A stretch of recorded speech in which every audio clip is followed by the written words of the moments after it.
alternativas y facultativas. Un tema corto, así que la clase va a ser más corta, no vamos a estirar artificialmente, así que vamos a ver eso.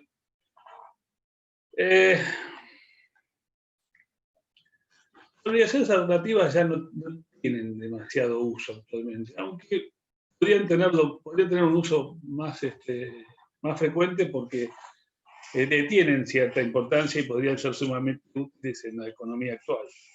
Pero bueno, lo cierto es que no se ve como algo muy frecuente, ¿no es cierto? Las obligaciones alternativas básicamente lo que implican es que el deudor tiene la posibilidad de pagar con más de una prestación. Y eso de ninguna manera viola el principio de identidad del pago porque eso ya está previsto en la contratación inicial, de manera que estando previsto no hay violación alguna a este principio. Es decir, se sigue cumpliendo con el principio de identidad del pago. Esto está tratado en la ley en 4 artículos. En el 779 del Código Civil y Comercial arranca diciendo que tiene por objeto, es la que tiene por objeto una prestación entre varias. Son independientes, son todas independientes y distintas entre sí. El deudor está obligado a cumplir solo una de todas esas, ¿no es cierto? Las prestaciones también pueden ser de dar, hacer o no hacer. Cualquiera de estas prestaciones, por ejemplo, una puede ser de dar y otra puede ser de hacer y otra puede ser de no hacer. Y quien tenga la elección, que generalmente es el deudor, definirá con cuál de esas prestaciones va a cumplir la obligación. ¿Por qué podría tener un margen más útil hoy o una utilidad mayor? Y porque, por ejemplo, deja un margen de libertad al titular de elección, permite que el cumplimiento sea más fácil, porque inclusive permite que si una de las prestaciones se extingue pueda cumplirse con la otra. Y pueden ser muy útiles en el ámbito empresarial, en las relaciones de consumo, que el empresario tenga, aunque se discute si justamente en el tema de consumo, estas obligaciones alternativas pueden inclinar aún más la balanza en disfavor del consumidor, que es lo que la ley justamente no quiere. La ley pretende un cierto equilibrio es decir, procura compensar el desequilibrio inicial entre el prestador profesional de bienes y servicios y el consumidor. En cuanto a la naturaleza jurídica de estas obligaciones, se discute dos cuestiones. Primero, si hay unidad o pluralidad de vínculos, y segundo, si el objeto es un objeto único o es un objeto múltiple. Los partidarios de la pluralidad hablan de obligaciones condicionales suspensivas o resolutorias, pero se impone la teoría del vínculo único, ¿no es cierto? ¿Por qué suspensivas o resolutorias? Porque, bueno, estarían sujetas a la condición de que se elija o no se elijan determinadas prestaciones.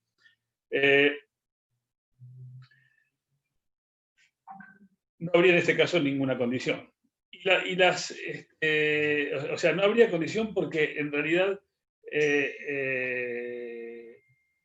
esto viene del derecho francés, de una confusión, dicen algunos que es una confusión, otros que no, pero en realidad el derecho francés usa esta terminología en un momento determinado respecto de que quedan sujetas a esa condición resolutoria de que no se cumplan, de que, mejor dicho, de que no sea elegida esa prestación para el cumplimiento, pero es una teoría prácticamente descartada.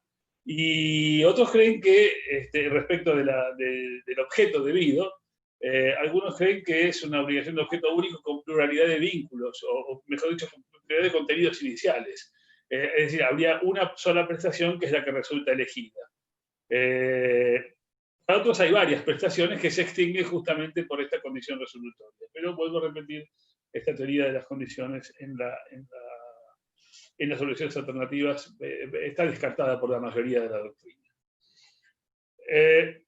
No sé si voy muy rápido, si se entiende, si me pueden seguir. Sí, se entiende.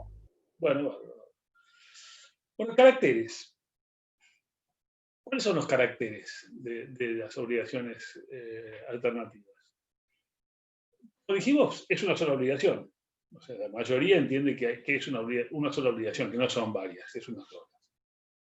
Pero que el objeto es plural, está integrado por diversas prestaciones en forma alternativa. Es decir, la obligación es una sola, pero hay diversas prestaciones, todas en un pie de igualdad, que pueden ser en definitiva elegidas como la prestación con la cual se va a cancelar la obligación.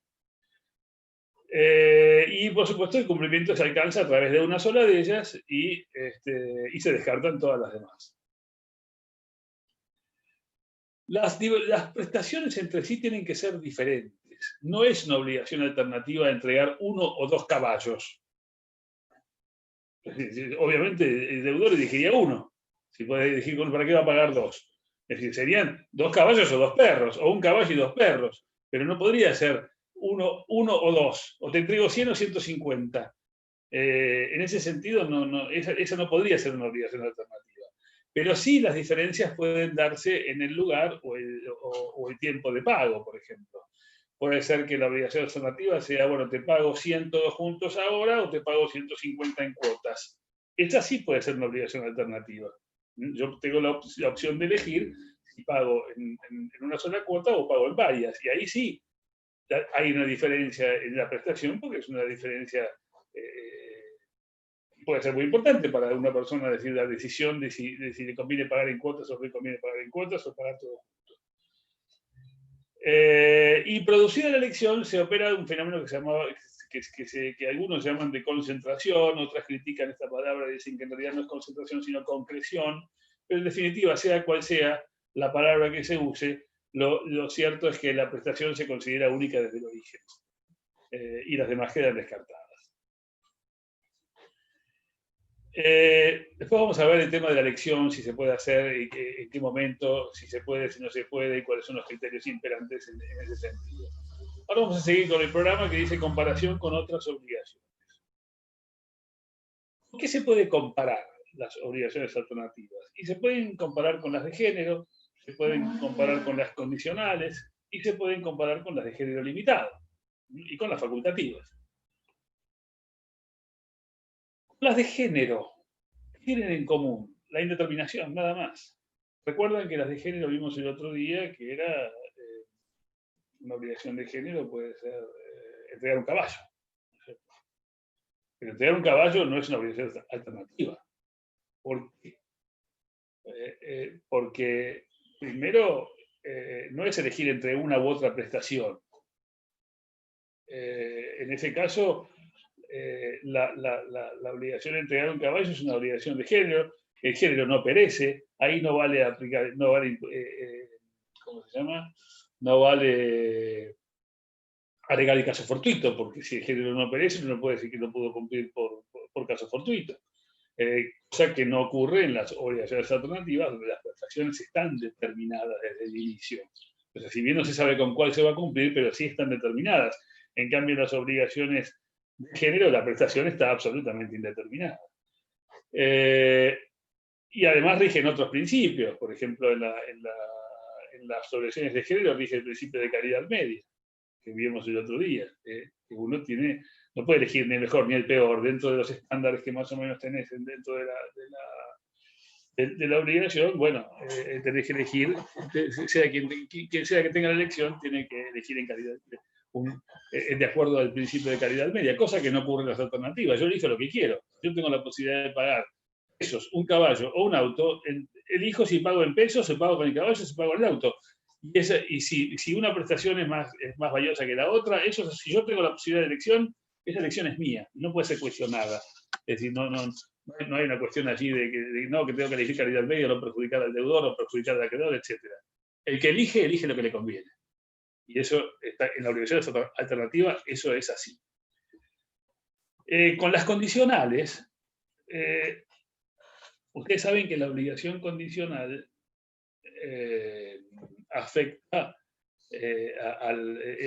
queda afectada a su eficacia, ¿no es cierto? Algunos hablan de existencia, otros hablan de eficacia. Lo cierto es que la obligación condicional es una obligación que no se sabe si la vas a tener que cumplir o no. Si la obligación está sujeta a una condición, quiere decir que, bueno, en un momento dado se definirá si el hecho condicionante se cumple o no se cumple, y eso determinará si la obligación existe o no existe. si el hecho condicionante nunca se cumple y es una condición suspensiva, la obligación no hay que cumplirla, la obligación queda extinguida. Antes imperaba en el tema de las condiciones, imperaba el efecto retroactivo por disposición de la ley, y era una suerte de ficción legal, porque era como si nunca hubiese existido, o como si hubiese existido siempre. Es decir, el efecto retroactivo producía, a veces inclusive producía ciertas situaciones complicadas, porque, por ejemplo, imagínense una condición resolutoria, que es la que, producido el hecho condicionante, la obligación se extingue. Entonces, suponete que yo en ese tiempo había recibido una cosa, esa cosa había experimentado mejoras o deterioros, o la había pasado a un tercero, o lo que fuese, y de golpe el hecho condicionante se cumple, la condición resolutoria se vuelve para atrás y la obligación es como si nunca hubiese existido. Sin embargo, existió, porque hubo mejoras, hubo frutos, hubo transferencias, hubo terceros, etc. Y bueno, esa digamos, esa solución que el Código Civil viejo traía no era potable, no era aceptada en general por la doctrina, y eso fue reformado en el nuevo código. Ahora la condición no es retroactiva. De todas formas, la diferencia con las obligaciones solidarias, con las obligaciones alternativas, es que en las obligaciones condicionales queda afectada la eficacia de la obligación. En cambio, en las alternativas no, la obligación siempre es eficaz. Su eficacia no está condicionada, como si lo está en las obligaciones alternativas. Como si lo están en las obligaciones condicionales, perdón. La elección. ¿A quién corresponde la elección? Acá tienen dos tipos de obligaciones alternativas. La obligación alternativa regular, que es regular o normal, eso se llama regular de alguna forma, es aquella donde la elección la tiene el deudor. Eso es normal, y por eso se la llama regular. Y la obligación alternativa irregular es cuando la elección la tiene el acreedor o un tercero. Y el código, en los artículos 181 y 182, trata las dos situaciones. ¿Qué pasa en las diversas situaciones cuando la elección la tiene uno o cuando la elección la tiene otro? El 780, que es anterior, expone que, excepto estipulación en contrario, la facultad de pago corresponde al deudor. O sea que trae una regla por defecto. Una regla residual. En caso de que, la residual no, digamos que más por defecto. Es decir, no hay nada pactado, la obligación la tiene el deudor. Salvo que se haya pactado lo contrario. La elección la tiene el deudor. Entonces, esta postura está en todo el derecho comparado, ¿no? O sea, esto es prácticamente, esta postura es universal, de que por defecto la opción la tiene siempre el deudor.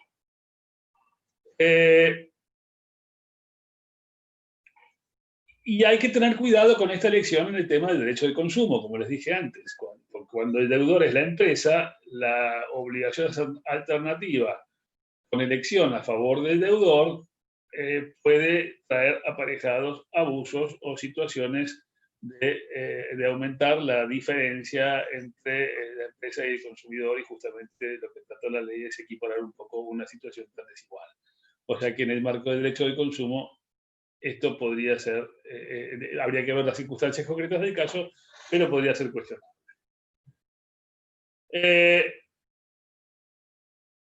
Hay un modo de hacer la elección. Es decir, antes del nuevo código había una discusión doctrinaria respecto de si, porque había dos posturas claramente diferenciadas en cuanto a si tenía valor la elección efectuada con anterioridad y comunicada, por supuesto, al acreedor, si esa elección tenía valor o si de todas formas eso no tenía ningún valor y lo que valía era la elección al momento del cumplimiento de la prestación.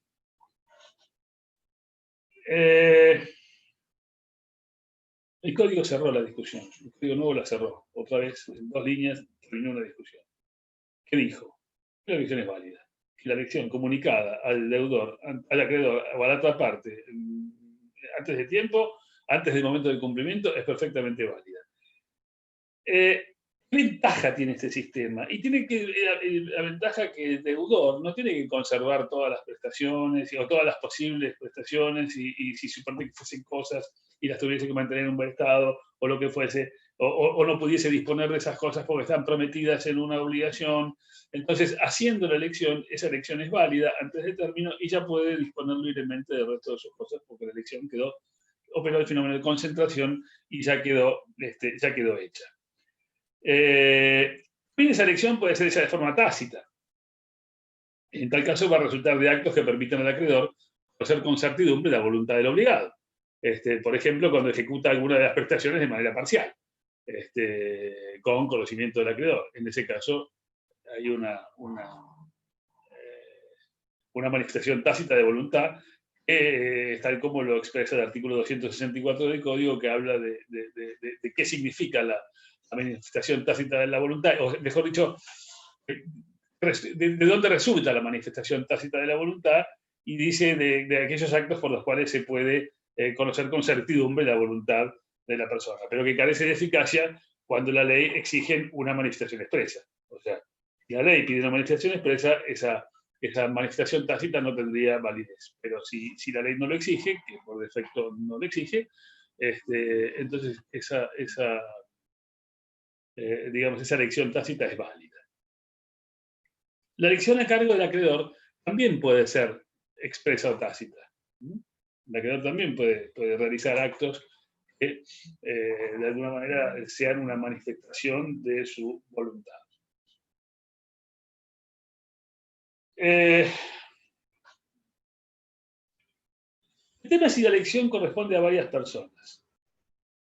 Y el código dice en el artículo 180 es un artículo muy importante porque tiene un montón de cada renglón, cada frase entre punto y punto da una solución de cosas diversas. Entre otras, dice que cuando la elección está deferida a un tercero, la opción que corresponde, o a varias personas, mejor dicho, requiere unanimidad. El problema es que no dice qué pasa en caso de que no hubiese unanimidad. Suponete que tenés 3 personas que tienen que decidir y no se ponen de acuerdo. Y en ese caso, si la ley dice que requiere unanimidad, ¿qué hacemos? La ley no lo dice. Entonces, bueno, algunos entienden que habría que recurrir a las reglas del condominio. Y las reglas del condominio te dicen porque dice que se aplican supletoriamente a toda comunión de derechos reales o personales. ¿Y cómo se aplica en ese caso? Y hay que llamar a una asamblea para que se decida por mayoría, y bueno, cualquiera estaría autorizado para hacerlo. Pero bueno, al no aclarar la ley, pone una situación complicada. Reitero, en general son lo que se dice experimentos de gabinete, porque yo en la vida práctica no he visto jamás una cosa de estas. Pero bueno, la ley lo plantea y ahí está. Mira, el mismo 180 dice algo respecto de cuando las prestaciones son periódicas. Que dice que la elección es irrevocable desde que se comunica a la otra parte o desde que el deudor ejecuta alguna de las prestaciones, aunque sea parcialmente. De tal forma la elección es irrevocable y ahí ha cerrado la discusión en ese sentido. No puede volverse hacia atrás en esa discusión. ¿En qué momento hay que realizar la elección? La ley no dice, pero se entiende que hay que realizarlo en un tiempo propio, es decir, un tiempo adecuado a la situación.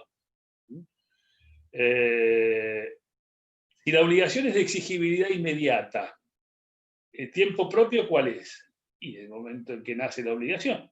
Ese es el momento en que uno tiene que elegir. Si es a plazo, durante la vigencia del plazo. Y si es tácito, eso sí es un plazo expreso, por ejemplo. Si es un plazo tácito en el que corresponde según usos y costumbres. Y si es indeterminado propiamente dicho, ustedes recuerden qué pasaba en el caso del plazo indeterminado propiamente dicho. Era un caso en que el plazo lo fijaba el juez, porque acuérdense que el plazo indeterminado tenía dos variantes, el plazo indeterminado tácito o el plazo indeterminado propiamente dicho. En determinado tácito, cuando se trataba de cuestiones de mora, el deudor debía interpelar. El acreedor debía interpelar. En este caso, el acreedor no puede interpelar porque no es el dueño del contrato ni de la obligación, y por lo tanto, si no está establecido ningún plazo, ni expreso ni tácitamente, entonces, bueno, no tiene más remedio que solicitar al juez la fijación de ese plazo. ¿Qué pasa si hay mora en la elección? Y el derecho pasa a la otra parte. En caso de mora en la elección de la tiene que hacer quien ha sido sindicado para hacer la elección, ese derecho le corresponde al otro. ¿Y cuáles son los efectos de la elección? Los efectos, lo dice, también están en el artículo 780, cuando dice que una vez realizada la prestación se considera única desde su origen y se aplican las reglas de las obligaciones de dar, hacer o no hacer según corresponde. O sea, la obligación quedó determinada desde su origen y las reglas aplicables a esa obligación y cuáles van a ser. Y depende del tipo de obligación de que se trate. Si es una obligación de dar, se aplicarán las normas de las obligaciones de dar cosas ciertas para cumplir derechos reales. Y si es una obligación de hacer, se aplicarán las normas de la obligación de hacer y las normas de la obligación de no hacer. Y quedan descartadas todas las demás porque ya la elección se practicó y es perfectamente válida. Comunicada a la otra parte, es perfectamente válida. Y ya no se puede volver atrás en eso. ¿Sí? Algo por convenio de partes. Ni el mismo deudor que eligió tiene la posibilidad de decir, me arrepentí y ahora voy a cambiar. No, porque eso ha generado expectativas en otra parte y no puede el deudor unilateralmente modificar esa postura. ¿Sí? ¿Qué pasa con el tema de riesgos, responsabilidad, pérdida, deterioro, que también está en el programa? Incidencia de la culpa, etc.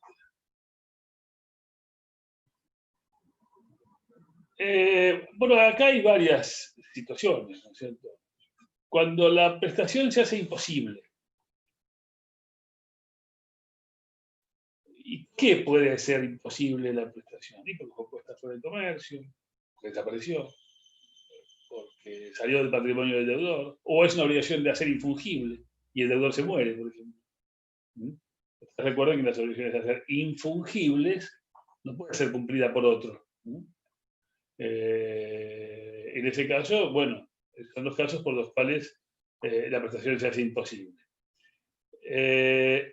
Y el artículo 781, que trata los casos de la obligación alternativa regular, es decir, aquellos casos en que la elección corresponde al deudor, dice que si la prestación se hace imposible por causas ajenas a las partes o que sean atribuibles al deudor, la obligación se concentra en la restante. Y es lógico. Sea que una de las prestaciones se haga imposible por culpa del deudor o por caso fortuito o por un hecho no imputable a ninguna de las partes, en ese caso la obligación se concentra en la restante prestación.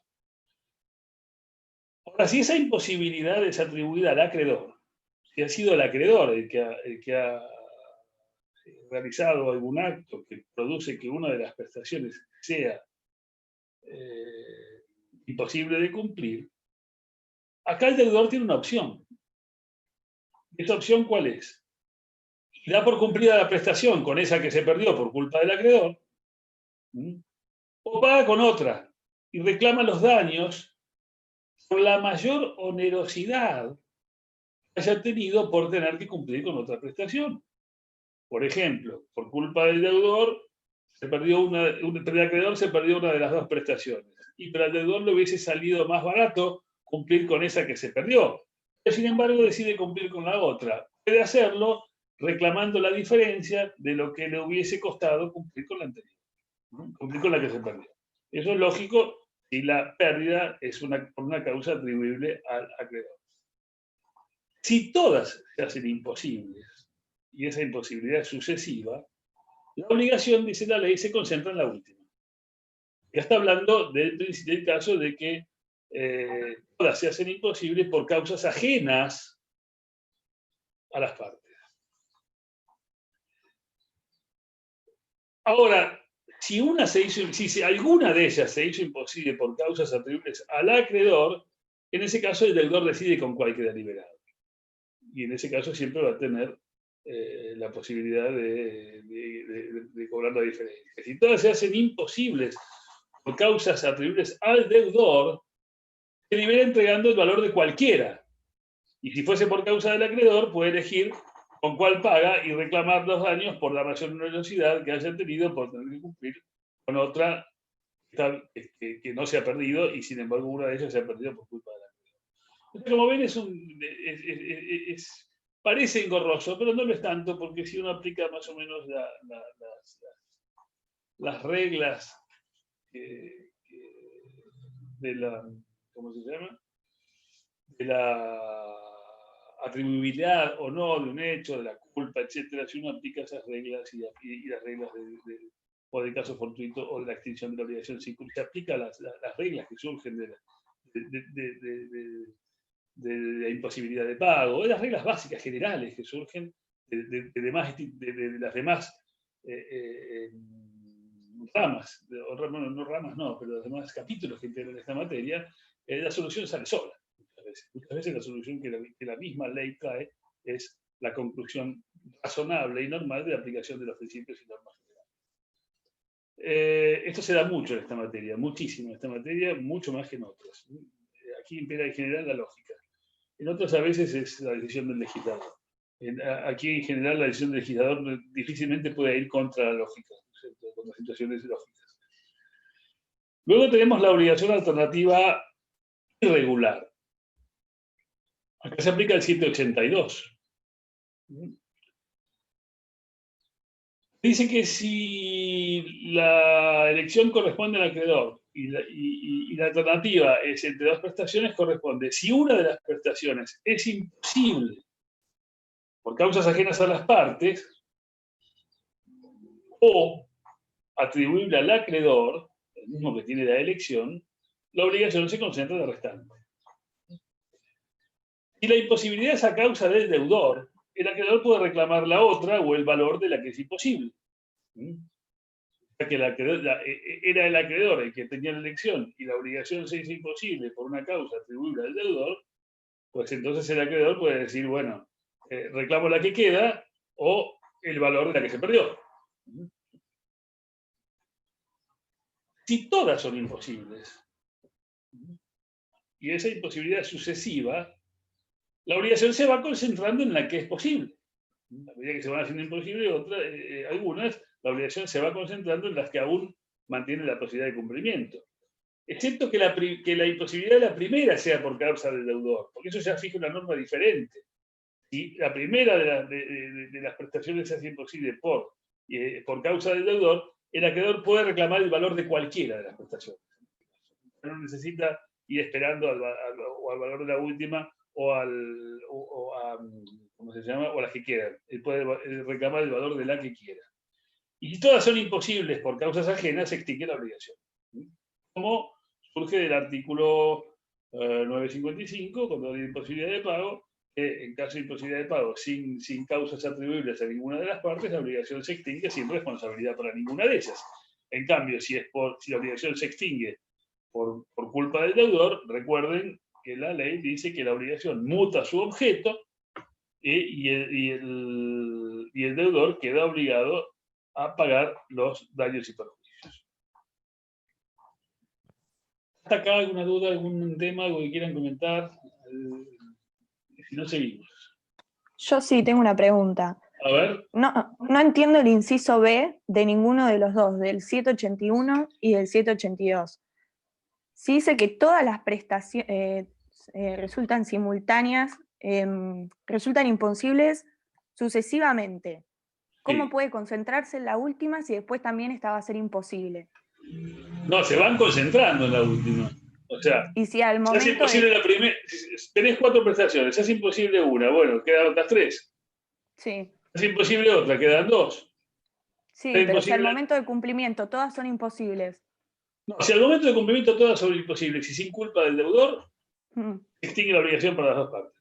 ok, Eso está gracias. claro. Y lo dice la ley clarito, si todas son imposibles, sí, y no hay atribuibilidad a ninguna de las partes de esa imposibilidad, la obligación se extingue para ambos y la obligación queda sin efecto. Y en ese caso, como todo caso en que una obligación queda sin efecto, habrá que restituir lo que recibiste.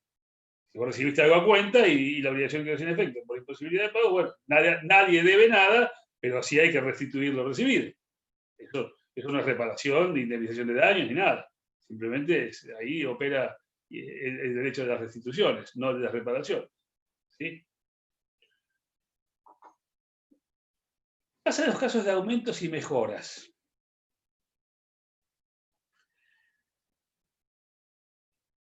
En las alternativas regulares, la existencia de mejoras naturales o artificiales no altera el derecho de elección. O sea, si una de las prestaciones experimentó mejoras, eso no altera el derecho de elección. El deudor sigue teniendo el derecho de la elección.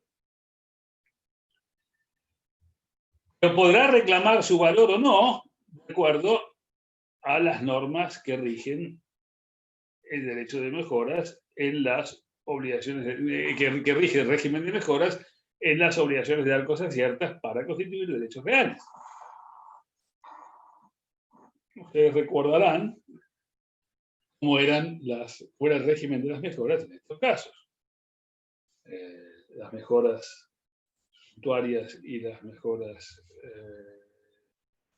útiles no se podían reclamar, y las necesarias tampoco. Lo que pasa es que la diferencia entre las mejoras útiles y las voluntarias era que el deudor podía retirarlas en tanto no cause daño a la cosa. Y si el acreedor pretende conservarlas, tendrá que pagar su valor. Así que básicamente tiene que decir eso.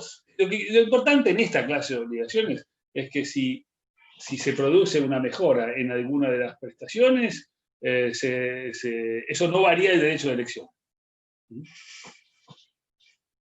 Si son irregulares, el acreedor también mantiene el derecho de elección y si elige la que tuvo mejoras, tendrá que pagarlas o no, también con arreglo a la aplicación de los principios generales, siempre que el deudor tenga derecho a exigirlo.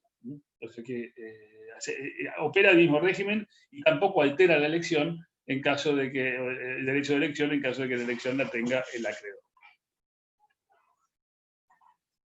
Y los frutos es más fácil, los frutos son del dueño. Y una vez practicada la elección, se aplican las reglas de las obligaciones de dar cosas ciertas para constituir derechos reales. Pero como se opera el fenómeno de concentración, los frutos, habrá que ver si los frutos serán pendientes, percibidos, devengados, etc. Por eso también cambia el régimen, ¿cierto? Los frutos percibidos y cobrados corresponden al deudor y los frutos pendientes corresponderán al acreedor deudor, depende del tipo de fruto.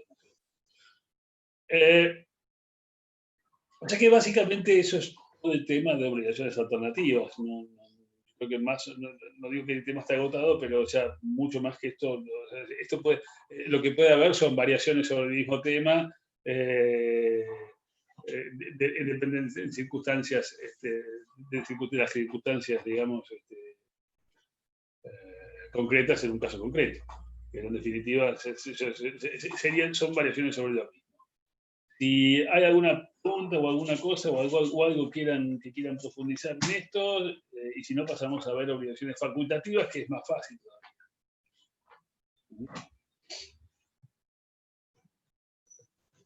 Vamos a ver facultativas.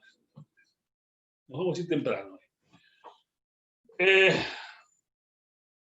Las obligaciones facultativas están en el artículo 786 y siguientes del código, ¿no es cierto? El código cambió el criterio respecto del código anterior, porque acá lo que se discute en las obligaciones facultativas es si hay más de una prestación o si la prestación es una sola. El código anterior parece que lo entendía así, que la prestación era una sola, que no había dos prestaciones. Por supuesto que tampoco están en un... Haya una o hayan dos, ¿de acuerdo? O haya dos, de acuerdo a lo que diga lo que entienda la doctrina. Lo cierto es que nunca estarían en un pie de igualdad. Eso sí, las prestaciones nunca van a estar en un pie de igualdad como las alternativas. En este caso hay una principal y otra que es accesoria. Y se aplican las reglas de la accesoriedad y la regla básica que es que lo accesorio sigue la suerte de lo principal y no la inversa. Que la nulidad de lo principal trae aparejada la nulidad del accesorio y no la inversa. Que la inexistencia de la principal trae aparejada la inexistencia de la accesoria y no la inversa, siempre salvo excepciones. Pero las reglas son esas. El 186 da el concepto de las facultativas. Por eso les digo que acá la ley cambió el criterio. Porque dice que la obligación facultativa tiene una prestación principal y otra accesoria. Acá ya está hablando de que hay dos prestaciones. El viejo código decía algo diferente. Decía algo completamente diferente, como que había una sola prestación. Acá dice que hay una principal y una accesoria y que el acreedor solo puede exigir la principal. Pero el deudor puede liberarse cumpliendo con la accesoria. El deudor dispone hasta el momento del pago para la facultad de optar. Esta es otra diferencia con la obligación alternativa. El deudor siempre dispone hasta el momento del pago. La obligación facultativa genera cierta incertidumbre del acreedor, porque vos no sabés con qué te van a pagar. Hasta el día del pago no sabés con qué te van a pagar. En cambio, en la alternativa sí podés llegar a saberlo, porque si la elección la tenías vos, bueno, lo elegiste, y si la tenía el deudor, puede ser que has anticipado su elección. Si no la anticipó, estás en la misma. Nunca vas a... Si no la anticipó, no vas a saber hasta el día del cumplimiento con qué te van a pagar. Ahora, en las facultativas, otra diferencia con las obligaciones alternativas es que la elección siempre la tiene el deudor. No hay posibilidad de que la elección la tenga el acreedor. La elección siempre es del deudor. Por eso se decía en latinazgo que se usa que la prestación accesoria está in facultatis solutionis. O sea, soluciones se usa para soluciones como soluto, en el sentido como pago. ¿No es cierto? Está en la facultad de pago de utilizar la prestación facultativa. El deudor, la obligación tiene una sola prestación, pero el deudor puede voluntariamente optar por sustituirla por otra diferente y liberarse cumpliendo esta última, que es del carácter accesorio. No es que puede cumplir con cualquier cosa. Esto debe estar desde el inicio en el contrato. La obligación facultativa es, bueno, me tenés que entregar un vehículo en tal fecha y puedes liberarte de la obligación entregándome el dinero. Vale. A la cotización que fije la terminal el día de, ¿cómo se llama? El día que hay que realizar la entrega. Bueno, eso es válido. Y esa facultad, ¿quién la tiene? El deudor. Siempre la tiene el deudor, no la tiene el acreedor. Pero eso tiene que estar previsto en el contrato, si no, y debe estar identificada cuál va a ser la prestación accesoria con la cual podés cumplir.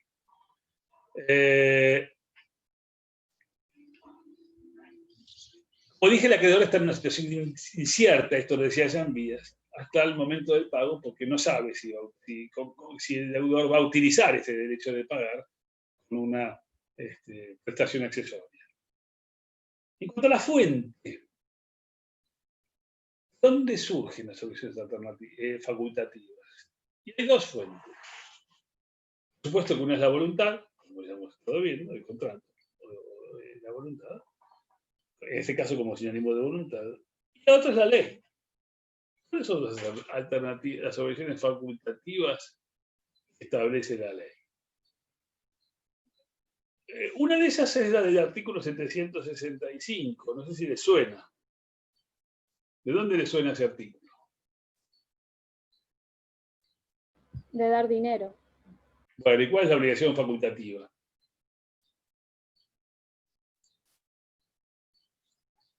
A ver si se acuerdan. ¿No era la de dar una moneda extranjera Muy y bien, el deudor exacto. puede dar la moneda nacional, el equivalente? Exactamente. Esa es la respuesta. El deudor que está obligado a entregar una suma de dinero extranjero puede desobligarse entregando la cantidad necesaria para adquirir esa moneda al cambio que corre al día del vencimiento. Recuerden también que esta obligación facultativa, según ha interpretado la jurisprudencia, no es de orden público y puede ser dejada de lado por los particulares en sus convenciones. A pesar de que el legislador, de que el espíritu del legislador en ese momento, porque esto fue una reforma que hizo el Poder Ejecutivo al proyecto original del 2012, que tenía previsto otra historia respecto a las obligaciones de dinero extranjero, les daba otra calidad y debían ser pagadas, es decir, acá operaba el fenómeno no operaba el derecho a sustitución, acá había que pagar en la moneda, el pago por equivalente no estaba permitido, pero bueno, acá se cambió todo en el momento de la sanción del código y el espíritu de que cambió eso era con la idea de que esto fuese de orden público, que no fuese disponible. Sin embargo, la jurisprudencia lo entendió de otra forma y hoy se entiende que es disponible y que si bien esa obligación facultativa existe porque lo marca la ley, puede ser dejada sin efecto por los particulares en sus convenciones. Otra obligación facultativa, por ejemplo, es la del donante.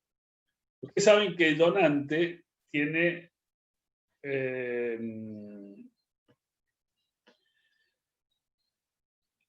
mejor dicho, el donatario, el donante y donatario. Donante es el que dona una cosa, el donatario es el que la recibe, ¿no es cierto? El donatario, o sea, el que ha recibido una donación por parte del donante, tiene la obligación de prestar alimentos al donante en caso de extrema necesidad del donante. Pero podría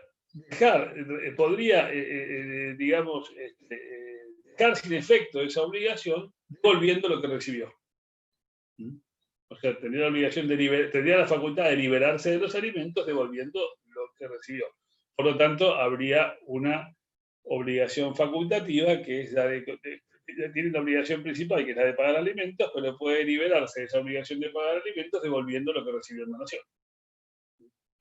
Ese sería otro caso de obligación facultativa legal. Los demás casos en general son todas obligaciones facultativas convencionales. En cuanto a la naturaleza de la obligación, como hay una obligación principal, la naturaleza jurídica, como hay una principal y una accesoria, la naturaleza se determina por la naturaleza de la obligación principal. En cuanto a los caracteres, tenemos que hay unidad de objeto, el deudor debe una sola prestación, una causa única, una unidad de vínculo jurídico y una opción exclusiva del deudor.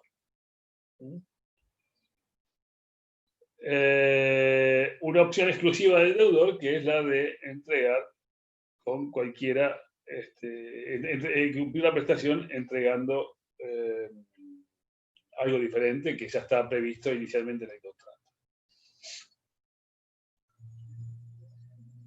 Las diferencias puntuales que hay con las obligaciones alternativas tenemos que en un caso hay prioridad de prestaciones y en el caso de las facultativas la prestación es una sola.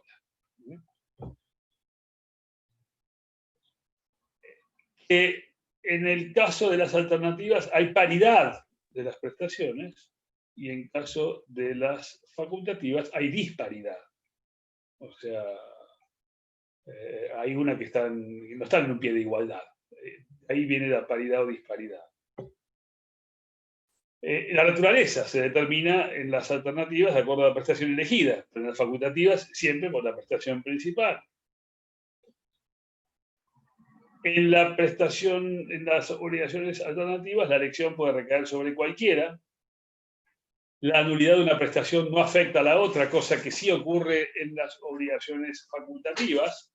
Supongamos que en la obligación facultativa la obligación principal, la prestación principal se hace imposible y por lo tanto esa imposibilidad proyecta sus efectos sobre la accesoria. Es decir, se hizo imposible la principal, no tengo que cumplir con la accesoria. La obligación se extinguió.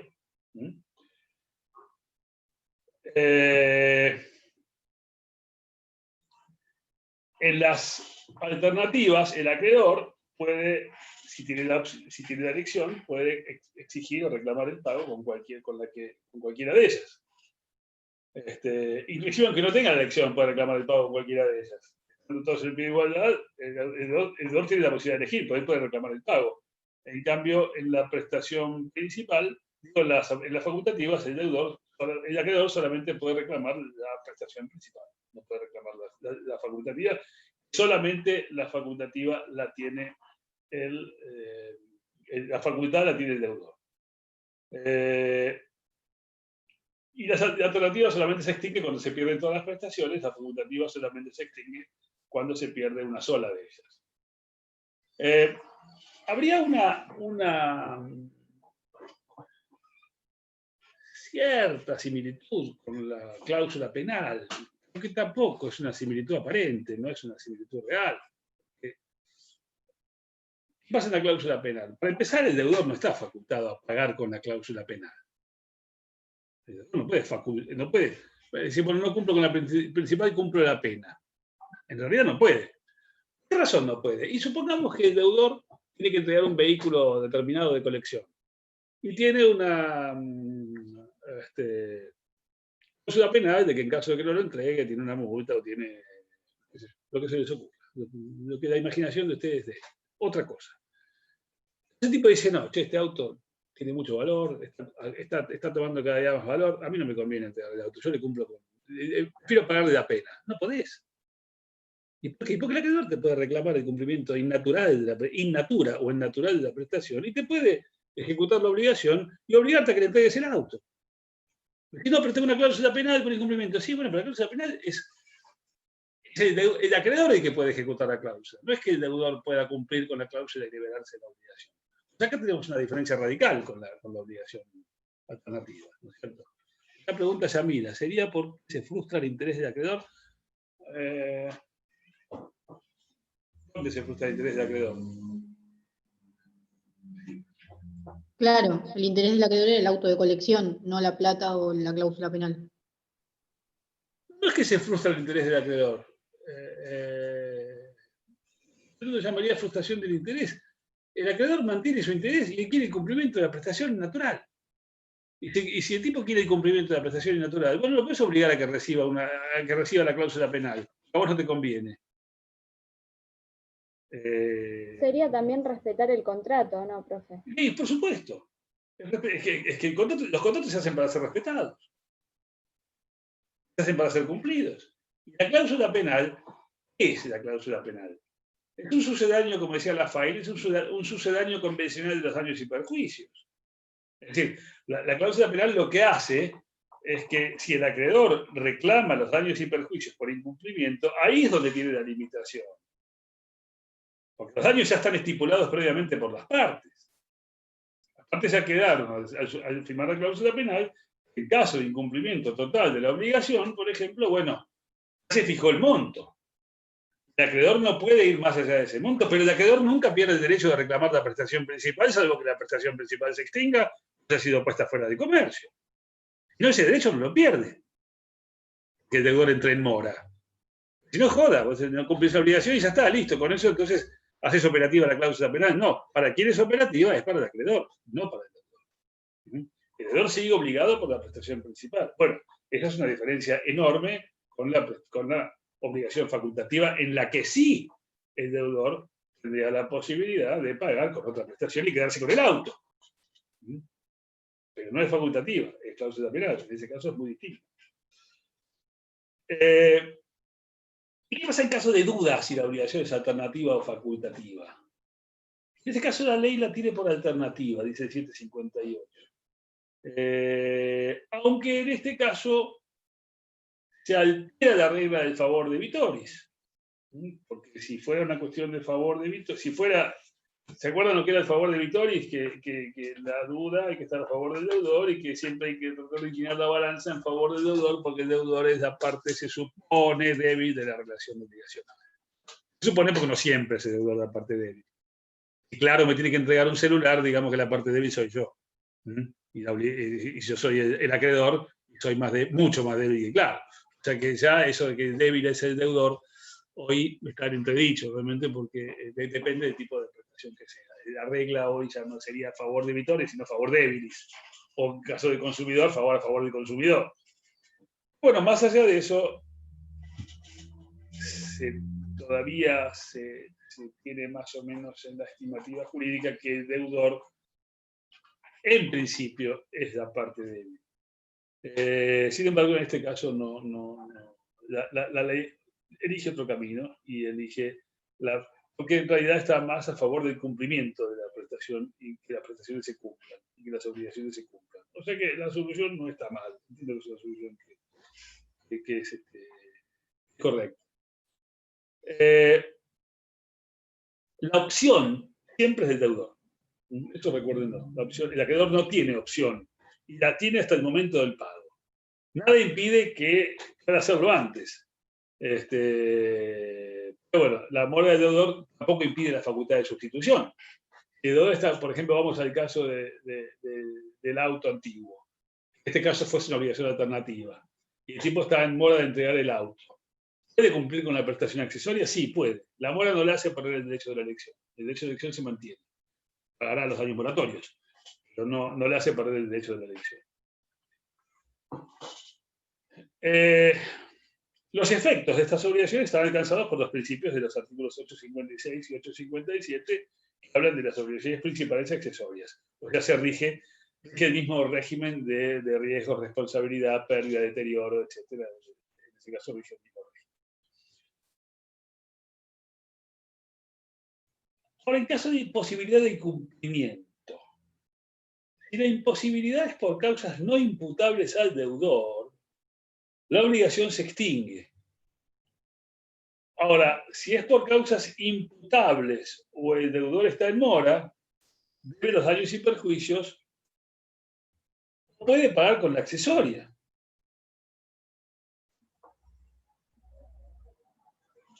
Pizarro dice que no. Pero no me parece que sea una postura aceptable en este caso. Si el deudor está en mora de entregar y se produce la imposibilidad de cumplimiento,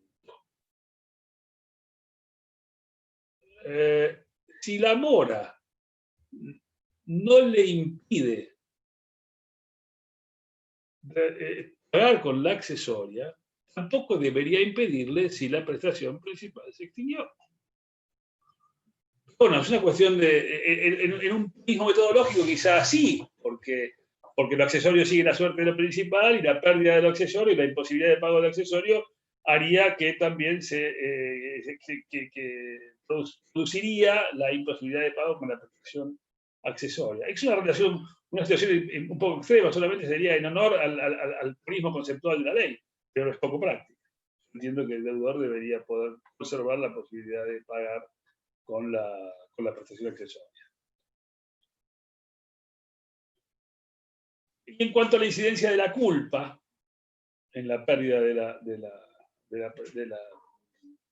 la cosa o que produce la imposibilidad de pago, en ese caso, aplicando los principios generales y deberá el valor de la prestación. En caso de culpa del deudor, haberse producido la imposibilidad de pago por extinción, supongamos, del objeto que formaba la prestación, bueno, en ese caso habrá que pagar el valor, y el valor tendrá que estará sujeto a determinación pericial o bueno, a lo que surja de las circunstancias del caso. Bueno, yo creo que ya el tema está, mucho más no hay. El programa, por lo que estoy viendo, ya lo hemos visto todo. Así que, si quieren alguna otra pregunta, o algún otro tema, o alguna cosa que les quede duda, y si no, vayan a aprovechar el sol que está lindo. Ustedes dirán. Si no, nos despedimos y nos vemos el próximo, bueno, no sé, el jueves no creo que pueda, porque tengo audiencia, voy a ver si me puedo cambiar con Gerardo.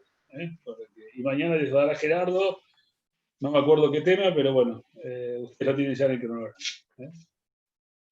Profe, esta Sí. unidad no está subida al campus. ¿Nos recomendás algún autor principal? ¿Cuál es nuestra subida? La 14.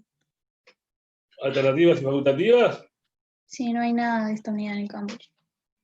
Mirá, no hay, sobre este tema no hay mucho, ¿cómo te puedo decir? No hay muchos trabajos así interesantes o que pueda sacar. López Mesa dice ahí está muy completo. Sí, Pizarro también. En cualquier libro está completo, eso lo puedes sacar de cualquier lado. Ahora te digo una cosa, es un tema que también, si vos sabés el resto de los temas, Sí, lo los podés ver internacionales. con un código comentado lo podés ver. Sí, sí. Con un buen código comentado lo podés ver, porque los artículos son muy claros. Se establecen todas las soluciones y son muy claros. O sea que, pero no, en el campus es posible que no haya nada de todo esto. Es posible que no haya nada. Yo tenía un apunte hecho, pero no. Te lo puedo pasar por privado, pero no subirlo al campus, no da para subirlo al campus. Cualquier cosa, mi mail es luisambos@hotmail.com. Lo que necesiten me escriben ahí. Y es el mail que uso para las cosas de la facultad. Así que eso me pueden escribir libremente, dudas, material que les falta o que no encuentran o lo que sea. Bueno, ahí cuenten en la medida de lo posible con mi colaboración. ¿Sí? Gracias. Bueno, de nada. Bueno, ¿estamos? Nos vemos Listo, la semana profe, próxima. gracias. Bárbaro. Chau, chau. Gracias. Hasta luego.